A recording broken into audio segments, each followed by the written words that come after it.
2009 में आई film three idiots के बारे में कुछ भी कहने से पहले मैं ये कहना चाहूंगा, अगर आप फिल्म इंडस्ट्री में आना चाहते हैं, एक्टर, डायरेक्टर, राइटर कुछ भी बनना चाहते हैं, तो थ्री इडियट्स जैसी फिल्में 100 बार देखें। ये हर एंगल से एक शानदार फिल्म है। आज मैं लेकर आया हूँ थ्री इडियट का एक्सप्लेनर। कहानी से शुरू करते हैं। एयर इंडिया की फ्लाइट है, उड़ने वाली है। फरहान कुरैशी को किसी का फोन आता है, उसे सूचना मिलती है रैंचो मिल गया। वो हार्ट अटैक का नाटक कर फ्लाइट छोड़कर भागता है। रैंचो से मिलने उसका दोस्त राजू रस्तोगी भी बिना पैंट के ही अपने कॉलेज आ पहुंचता है। ये 5 सितंबर यानी कि टीचर्स डे का दिन है। यहाँ उन्हें चतुर रामलिंगम मिलता है जो अपनी सक्सेस में मगरूर है।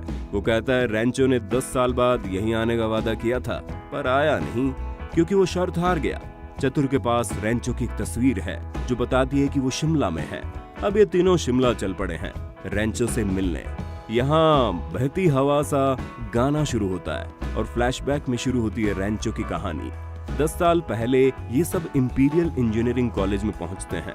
रैगिंग में सीनियर सबकी पैंट उतरवा कर नंगा नाच करा रहे हैं। तभी वहां आता रैंचो यानी आमिर खान। वो अपनी स्मार्टनेस से बदमाश सीनियर को करारा सबक सिखाता है। वो दरवाजे पर सूसू कर रहा होता है और रैंचो उसे बिजली का करंट लगा देता है। रैंचो, फरहान और राजू तीनों रूममेट्स बनते हैं। फरहान वाइल्ड लाइफ फोटोग्राफर बनना चाहता है लेकिन उसके पैदा होने के 1 मिनट बाद ही उसे इंजीनियर बनना है। ये उसके हिटलर पिता ने तय कर दिया था। वो मर मर कर पढ़ रहा है। राजू का परिवार आर्थिक रूप से बेहद कमजोर है। भविष्य का डर उसे सताता रहता है। विज्ञान का छात्र होने के बावजूद वो तमाम अंधविश्वासों से घिरा हुआ है और पढ़ाई से ज्यादा उसे पूजा पाठ और हाथ में पहनी ग्रह शांति की अंगूठियों पर ज्यादा विश्वास है। वो डर डर कर पढ़ रहा है। रैंचो एक अलग ही किस्म का इंसान है, बहती हवा सा, उड़ती पतंग सा। वो ग्रेड, मार्क्स, किताबी ज्ञान पर विश्वास नहीं करता। आसान शब्दों में कही बात उसे पसंद है। उसका मानना है कि जिंदगी में वो करो जो तुम्हारा दिल कहे। वो कामयाबी और काबिलियत का फर्क अपने दोस्तों को समझाता है। रैंचो के विचारों से कॉलेज के प्रिंसिपल वीर सहस्त्रबुद्धे बिल्कुल सहमत नहीं है। वे जिंदगी की चूहा दौड़ में हिस्सा लेने के लिए एक फैक्ट्री की तरह विद्यार्थियों को तैयार करने की चाह रखते हैं। ये तीनों प्रिंसिपल को वायरस बुलाते हैं। वायरस की 2 बेटियां हैं, प्रिया और मोना। मोना की शादी में रैंचो की प्रिया से मुलाकात होती है जो बाद में प्यार में बदल जाती है। चतुर रामलिंगम रट्टू तोता है, उसे हिंदी ढंग से नहीं आती, बस वो रटता है और नंबर 1 आता रहा है। पूरी क्लास में सबसे डफर है तो कोई रैंचो, जिसके पास होने की कोई उम्मीद नहीं। लेकिन जब पहले साल का रिजल्ट आता है तो रैंचो टॉप कर देता है। उसका फॉर्मूला है किताबों से नहीं, जिंदगी से पढ़ो। पढ़ाई के प्रेशर में एक लड़का सुसाइड कर लेता है तो आमिर उसका कसूरवार एजुकेशन सिस्टम को ठहराता है। प्रिंसिपल उस बात को मानने को तैयार नहीं। वो गुस्से में रैंचो को क्लास में खड़ा कर देता है। इसी खींचाताने में प्यार, तकरार, मस्ती में इंजीनियरिंग का लास्ट ईयर आता है।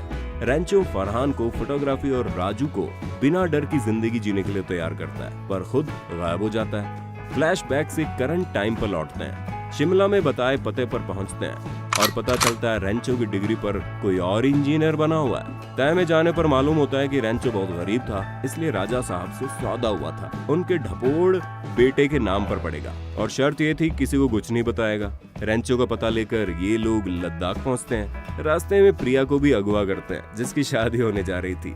राजू, फरहान, प्रिया और चतुर लद्दाख एक स्कूल पहुंचते हैं। यहाँ छोटे से छोटा बच्चा भी वैज्ञानिक है, नए क्रिएशन कर रहा है। यहाँ रैंचो दिखता है। प्रिया उसे किस करके शिकायत करती है। नाम पूछती है तो पता चलता है यो फुनसुक वांगडू है। वो फुनसुक वांगडू जिनके नाम पर सैकड़ों पेटेंट्स हैं। जापानी उसे ढूंढ रहे हैं। चतुर उन्हीं जापानियों की कंपनी में काम करता है और फुनसुक को राजी करने के लिए इंडिया आया है। लबो लुआब ये कि कामयाबी के पीछे मत भागो, ऐसा बनो कि कामयाबी आपके पीछे भागे। बहुत ही बोरिंग ज्ञान जैसे सब्जेक्ट पर बनी ये अद्भुत फिल्म आपको 1 सेकंड भी बोर नहीं होने देती, हंसाती चिलबुलाती रहेगी। मैसेज कमाल का है। हर एक किरदार ने गजब का काम किया है। अगर नहीं देखिए तो एक बार जरूर देखें, देख लिए तो फिर दोबारा जरूर देखेंगे ही। Three idiots. हाँ, हमारी टीम ने भी थ्री इडियट की एक ब्लंडर मिस्टेक पकड़ी। इसके लिए हमारे विधु विनोद चोपड़ा और राजकुमार हिरानी को चिट्ठी भी लिखी थी।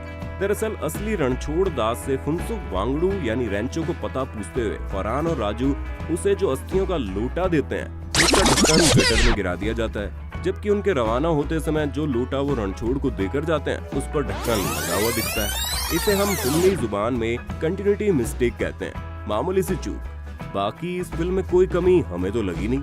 चलिए दोस्तों, आज के लिए बस इतना ही। आपको किस फिल्म का एक्सप्लेनर देखना है तो बताइए, बंदा हाजिर है।